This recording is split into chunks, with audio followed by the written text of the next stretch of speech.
Most people believe they know who they are.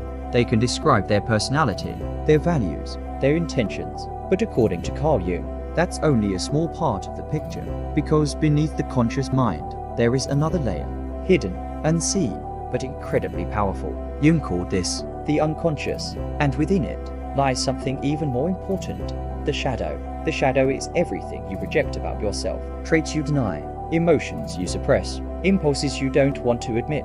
Not because they don't exist, but because they don't fit the image you have of yourself. So instead of facing them, you push them down. But here's the problem. What you suppress doesn't disappear. It strengthens, and it begins to influence your behavior without you realizing it. This is where Jung's psychology becomes uncomfortable, because it suggests that the parts of yourself you believe are not you are often the parts controlling you. Think about it. Have you ever overreacted to something small? Felt sudden anger, jealousy, resentment that didn't match the situation? That's the shadow.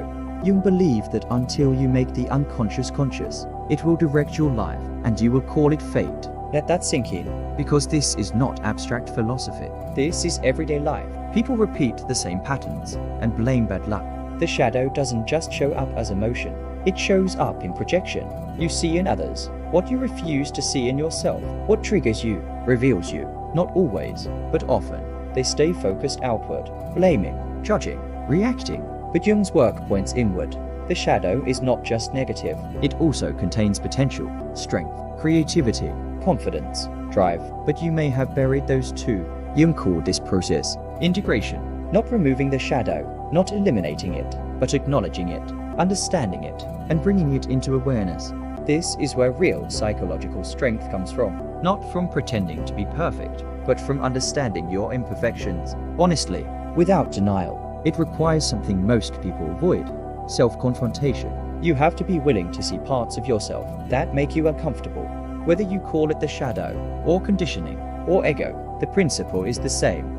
Unseen forces shape your experience. So how do you work with the shadow? It starts with observation. Notice your reactions. Ask yourself, why did that affect me? Practice honesty, the kind where you stop defending your behavior and start understanding it. Once you see clearly, you gain a choice. The shadow is not something to fear. It's something to understand, because the moment you face it is the moment it loses its power. Thanks for watching. Please like and subscribe.